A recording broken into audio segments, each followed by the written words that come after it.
ನಮಸ್ಕಾರ ಸ್ನೇಹಿತರೆ. ದೇವಸ್ಥಾನದ ಧ್ವಜಸ್ತಂಭ ಪ್ರತಿಷ್ಠೆ ವೇಳೆ ಪವಾಡ ನಡೆದಿರುವುದು ಈಗ ಭಾರಿ ಚರ್ಚೆಗೆ ಗ್ರಾಸವಾಗಿದೆ.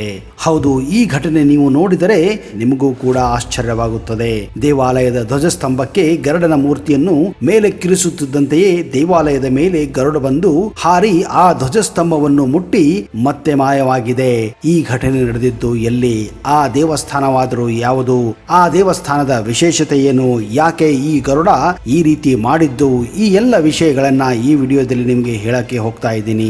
ಒಂದು ವೇಳೆ ನೀವು ಈ ಚಾನೆಲ್ ಅನ್ನು ಇನ್ನೂ ಸಬ್ಸ್ಕ್ರೈಬ್ ಮಾಡದೇ ಇದ್ರೆ ದಯವಿಟ್ಟು ಈಗಲೇ ಸಬ್ಸ್ಕ್ರೈಬ್ ಮಾಡಿ, ಜೊತೆಗೆ ಬೆಲ್ ಐಕನ್ ಕೂಡ ಪ್ರೆಸ್ ಮಾಡಿ.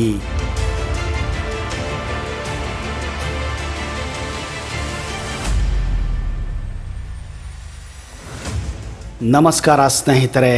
ಪರಶುರಾಮ ಸೃಷ್ಟಿಯ ಪವಿತ್ರ ಭೂಮಿ ಎಂದೇ ಕರೆಯಲಾಗುವ ದಕ್ಷಿಣ ಕನ್ನಡ ಜಿಲ್ಲೆ ಅಥವಾ ತುಳುನಾಡು ದೈವ ದೇವಾಲಯಗಳ ಬೀಡು, ಸಕಲ ಭಕ್ತರ ಸಂಕಷ್ಟಗಳನ್ನು ನಿವಾರಿಸುತ್ತಿರುವ ತಪೋಭೂಮಿ, ಶಾಂತಿಧಾಮಗಳ ತವರು. ಎತ್ತ ಸಾಗಿದರೂ ದೈವ ದೇವಾಲಯಗಳ ಸಾನ್ನಿಧ್ಯಗಳು ಹೆಜ್ಜೆಗೊಂದಂತೆ ಗೋಚರಿಸುತ್ತವೆ.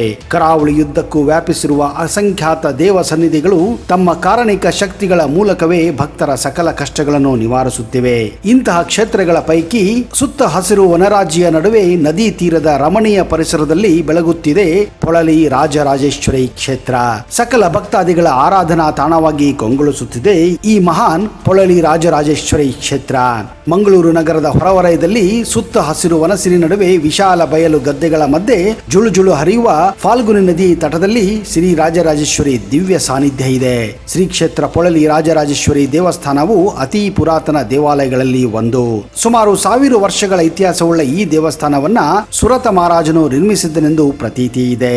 ಹಿಂದೆ ಪುರಾಣ ಕಾಲದಲ್ಲಿ ಸುರತ ಮಹಾರಾಜನು ವೈರಿಗಳ ಆಕ್ರಮಣದಿಂದ ನಡೆದ ಯುದ್ಧದಲ್ಲಿ ಸೋತು ಎಲ್ಲವನ್ನು ಕಳೆದುಕೊಂಡು ವೈರಾಗ್ಯದಿಂದ ಬಳಲುತ್ತಿದ್ದ. ಈ ಸಂದರ್ಭದಲ್ಲಿ ಸುಮೇಧಿ ಎಂಬ ವೇಶ್ಯನು ಸಿಕ್ಕು ಇವರಿಬ್ಬರಲ್ಲಿ ಒಟ್ಟಾಗಿ ಕಾಡದಾರಿಯಲ್ಲಿ ಹೋಗುತ್ತಿರಲು ಸುಮೇಧ ಮುನಿಯ ಆಶ್ರಮವನ್ನು ಕಂಡು ಮುನಿವರವರಲ್ಲಿ ತಮ್ಮ ಕಷ್ಟವನ್ನು ಹೇಳಿಕೊಂಡನು. ಋಷಿ ಮುನಿಯು ಅರಸನಿಗೆ ಶ್ರೀ ರಾಜರಾಜೇಶ್ವರಿ ಮಂತ್ರೋಪದೇಶವನ್ನು ಕೊಟ್ಟು ಧ್ಯಾನ ಮಾಡುವಂತೆ ಸೂಚಿಸುತ್ತಾನೆ. ಮುನಿಯ ಸೂಚನೆಯಂತೆ ರಾಜನು ಶ್ರೀದೇವಿಯ ಧ್ಯಾನದಲ್ಲಿರಲು ಒಂದು ದಿನ ಕನಸಿನಲ್ಲಿ ಆಸ್ಥಾನರೊಳಗಾಗಿ ಪರಿವಾರ ಸಹಿತ ಕುಳಿತಿದ್ದ ಶ್ರೀದೇವಿಯನ್ನು ಕಾಣುತ್ತಾನೆ. ಅರಸ ಈ ವಿಷಯವನ್ನು ಕೂಡಲೇ ಮುನಿಗೆ ತಿಳಿಸುತ್ತಾನೆ. ಸುಮೇಧ ಮುನಿಯು ಅರಸನಿಗೆ ತಾನು ಕಂಡಂತೆ ಮೂರ್ತಿಯನ್ನು ಸೃಷ್ಟಿಸಿ ಪ್ರತಿಷ್ಠಾಪಿಸಿ ಪೂಜಿಸು ಎಂದು ಕೂಡ ಸಲಹೆ ನೀಡುತ್ತಾನೆ. ಅದರಂತೆ ರಾಜನು ಮಣ್ಣಿನಿಂದ ಪರಿವಾರ ಸಮೇತ ಶ್ರೀದೇವಿಯ ಮೂರ್ತಿಯನ್ನು ಸೃಷ್ಟಿಸಿ ಪೂಜಿಸಲು ಆರಂಭಿಸುತ್ತಾನೆ. ಈ ಮೂಲಕ ತಾನು ಕಳೆದುಕೊಂಡ ಸಮಸ್ತ ರಾಜ್ಯವನ್ನು ರಾಜನು ಮರಳಿ ಪಡೆದನೆಂದು ಪ್ರತೀತಿ ಇದೆ. ಪುಳನಿ, ಪೊಳಲ್ ಎಂದರೆ ಮಣ್ಣು ಎಂಬರ್ಥ. ಶ್ರೀದೇವಿ ಕ್ಷೇತ್ರಕ್ಕೆ ಪುಳಿನಾಪುರ, ಬಳಿಕ ಅದು ಪೊಳಲಿ ಎಂದು ಹೆಸರು ಬಂದಿದೆ. ಪೊಳಲಿ ಕ್ಷೇತ್ರದ ಆರಾಧ್ಯ ದೇವತೆ ಶ್ರೀ ರಾಜರಾಜೇಶ್ವರಿ. ಈ ಕ್ಷೇತ್ರದಲ್ಲಿ ದೇವಿಯ ಜೊತೆಗೆ ನೆಲೆಸಿರುವ ಪರಿವಾರ ದೇವತೆಗಳು ಸಕಲ ಭಕ್ತಾದಿಗಳನ್ನು ಹಾರೈಸುತ್ತಾರೆ. ಶ್ರೀ ಕ್ಷೇತ್ರದ ಆರಾಧ್ಯ ಮೂರ್ತಿ ತಾಯಿ ರಾಜರಾಜೇಶ್ವರಿ ಇದ್ದರೂ ಕ್ಷೇತ್ರದಲ್ಲಿ ವಿಶೇಷ ಸೇವಾದಿ ಪೂಜೆಗಳು ಸಲ್ಲಿಕೆಯಾಗುವುದು ಮಾತ್ರ ಪರಿವಾರ ದೇವತೆಗಳ ಪೈಕಿ ಓರ್ವನಾದ ಸುಬ್ರಹ್ಮಣ್ಯನಿಗೆ ಎನ್ನುವುದು ಮತ್ತೊಂದು ವಿಶೇಷ. ಪೊಳಲಿ ಕ್ಷೇತ್ರದ ಪ್ರಧಾನ ದೇವತೆ ಶ್ರೀ ರಾಜರಾಜೇಶ್ವರಿಯ ಗರ್ಭಗುಡಿಯ ಎಡಬದಿಯಲ್ಲಿ ಭದ್ರಕಾಳಿ, ಬಲಗಡೆಯಲ್ಲಿ ಶ್ರೀ ಸುಬ್ರಹ್ಮಣ್ಯ, ಶ್ರೀ ಮಹಾಗಣಪತಿ, ಬ್ರಹ್ಮವಟು, ವಿಷ್ಣುವಟು, ಶೂಲಿನಿ, ದಂಡಿನಿ, ಮಂಡಿನಿ ಪರಿವಾರ ಗಣಗಳ ಸಾನ್ನಿಧ್ಯವಿದೆ. ಶ್ರೀ ಕ್ಷೇತ್ರದ ಹೊರಾಂಗಣ ಬದಿಯಲ್ಲಿ ಶ್ರೀ ದುರ್ಗಾ ಪರಮೇಶ್ವರಿ ದೇವಿಯ ಗುಡಿಯಿದ್ದು ಸುಮೇಧ ಮುನಿಯು ಪ್ರತಿಷ್ಠಾಪಿಸಿದ್ದರೆಂದು ಪುರಾಣಗಳಲ್ಲಿ ಉಲ್ಲೇಖಿಸಲಾಗಿದೆ. ಎಡಬದಿಯಲ್ಲಿ ಶ್ರೀ ಕ್ಷೇತ್ರ ಪಾಲಿಕನ ಸನ್ನಿಧಿ ಇದೆ.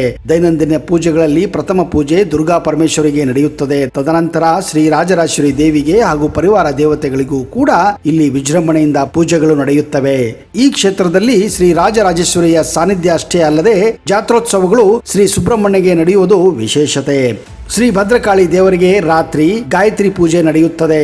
ಈ ಕ್ಷೇತ್ರದಲ್ಲಿ ಮಹಾಕಾಳಿ, ಮಹಾಸರಸ್ವತಿ ಸ್ವರೂಪಳಾದ ಶ್ರೀ ಮಾತೆ ಭಕ್ತರ ಭಕ್ತಿಗೆ ಫಲವನ್ನು ಈಡೇರುತ್ತಾ ಇಷ್ಟಪ್ರದಾಯಕಿಯಾಗಿ ಇಲ್ಲಿ ಮರೆಯುತ್ತಿದ್ದಾಳೆ. ಈ ಕಾರಣದಿಂದಲೇ ಇಲ್ಲಿಗೆ ಭಕ್ತರ ಮಹಾಸಾಗರವೇ ಹರಿದು ಬರುವುದು ವಿಶೇಷತೆ. ಆದರೆ ಇತ್ತೀಚೆಗೆ ಇತಿಹಾಸ ಪ್ರಸಿದ್ಧ ಪೊಳಲಿ ರಾಜರಾಜೇಶ್ವರಿ ದೇವಸ್ಥಾನದ ಧ್ವಜಸ್ತಂಭ ಪ್ರತಿಷ್ಠೆ ವೇಳೆ ಪವಾಡ ನಡೆದಿರುವುದು ಭಾರಿ ಚರ್ಚೆಗೆ ಗ್ರಾಸವಾಗಿದೆ. ಹೌದು, ಈ ಘಟನೆ ಬಗ್ಗೆ ನೀವು ನೋಡಿದಾಗ ನಿಮಗೂ ಕೂಡ ಆಶ್ಚರ್ಯವಾಗುತ್ತದೆ. ಧ್ವಜಸ್ತಂಭಕ್ಕೆ ಗರುಡನ ಮೂರ್ತಿಯನ್ನು ಮೇಲೆ ಕೆರೆಸುತ್ತಿದ್ದಂತೆಯೇ ಏಕಾಏಕಿ ಪ್ರತ್ಯಕ್ಷವಾದ ಗರುಡವೊಂದು ದೇವಸ್ಥಾನದ ಮೇಲ್ಭಾಗದಿಂದ ಪ್ರದಕ್ಷಿಣೆ ಹಾಕಿದೆ. ಆಗ ಅಲ್ಲಿ ಸೇರಿದ್ದ ಸಾವಿರಾರು ಭಕ್ತರು ಇದನ್ನು ಅಚ್ಚರಿಯಿಂದ ವೀಕ್ಷಿಸಿದ್ದು ಆ ದೇವನೇ ಗರುಡನ ರೂಪದಲ್ಲಿ ಪ್ರತ್ಯಕ್ಷನಾಗಿದ್ದಾನೆ ಎನ್ನುವ ಮಾತು ಕೇಳಿ ಬಂದಿದೆ. ಜೊತೆಗೆ ಆ ಗರುಡ ಆ ಧ್ವಜಸ್ತಂಭವನ್ನು ಮುಟ್ಟಿ ವಾಪಸ್ಸು ಹೋಗಿದೆ. ಧ್ವಜಸ್ತಂಭ ಅಂದರೆ ಗರುಡ ಸ್ತಂಭ ಎಂದೇ ಅರ್ಥ. ಹೀಗಾಗಿ ಗರುಡ ಒಂದು ಬಾರಿ ಪ್ರದಕ್ಷಿಣೆ ಹಾಕಿ ಬಳಿಕ ಮಾಯವಾಗಿದ್ದು ಅಚ್ಚರಿಗೆ ಕಾರಣವಾಗಿದೆ. ಪೊಳಲಿ ಕ್ಷೇತ್ರದ ಅತ್ಯಂತ ವಿಶೇಷತೆ ಎಂದರೆ ಪೊಳಲಿ ಜಾತ್ರೆ. ಈ ಕ್ಷೇತ್ರದ ಜಾತ್ರಾ ಮಹೋತ್ಸವವು ಬರೋಬ್ಬರಿ 1 ತಿಂಗಳ ಕಾಲ ನಡೆಯುತ್ತದೆ. ಜಾತ್ರೋತ್ಸವ ಸಂದರ್ಭದಲ್ಲಿ ನಡೆಯುವ ಪೊಳಲಿ ಚೆಂಡು ಎನ್ನುವ ಆಚರಣೆ ಲೋಕ ಪ್ರಸಿದ್ಧವಾಗಿದೆ.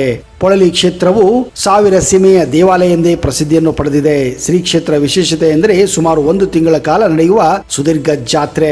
ಮೀನು ಮಾಸದ ಸಂಕ್ರಮಣದಂದು ಧ್ವಜಾರೋಹಣ ನಡೆಸಿದರೆ ಸುಮಾರು 1 ತಿಂಗಳ ಕಾಲ ಇಲ್ಲಿ ನಿರಂತರ ಜಾತ್ರೆ ನಡೆಯುತ್ತದೆ. ಜಿಲ್ಲೆಗಳಿಂದ ಅಲ್ಲದೆ ಬೇರೆ ಬೇರೆ ರಾಜ್ಯಗಳಿಂದ, ದೇಶ ವಿದೇಶಗಳಿಂದ ಜನರು ಈ ಜಾತ್ರೆಯಲ್ಲಿ ಪಾಲ್ಗೊಳ್ಳುತ್ತಾರೆ. ಅಂದ ಹಾಗೆ ಪೊಳಲಿ ಕ್ಷೇತ್ರ ಮಂಗಳೂರಿನಿಂದ 19 ಕಿಲೋಮೀಟರ್ ದೂರದಲ್ಲಿದ್ದರೆ ಉತ್ತರ ಕರ್ನಾಟಕದ ಅವಳಿ ನಗರಗಳಾದಂತಹ ಹುಬ್ಬಳ್ಳಿ, ಧಾರವಾಡದಿಂದ ಸುಮಾರು 375 ಕಿಲೋಮೀಟರ್ ದೂರದಲ್ಲಿದೆ. ಹಾಗೆಯೇ ರಾಜ್ಯದ ರಾಜಧಾನಿ ಬೆಂಗಳೂರಿನಿಂದ ಸುಮಾರು 340 ಕಿಲೋಮೀಟರ್ ದೂರದಲ್ಲಿದೆ. ಸ್ನೇಹಿತರೆ, ಒಂದು ವೇಳೆ ನೀವು ಉಡುಪಿ, ಮಂಗಳೂರು ಕಡೆ ಹೋದರೆ ದಯವಿಟ್ಟು ಪೊಳಲಿ ಕ್ಷೇತ್ರಕ್ಕೆ ಭೇಟಿ ಕೊಡಿ. ಆ ರಾಜರಾಜೇಶ್ವರಿಯ ಆಶೀರ್ವಾದ ನಿಮ್ಮ ಮೇಲೆ ಇರಲಿ ಎಂದು ನಾವು ಕೂಡ ಆಶಿಸುತ್ತೇವೆ. ಅಲ್ಲಿಯವರೆಗೆ ಜೈ ಹಿಂದ್, ಜೈ ಕರ್ನಾಟಕ ಅಂಡ್ ಟೇಕ್ ಕೇರ್.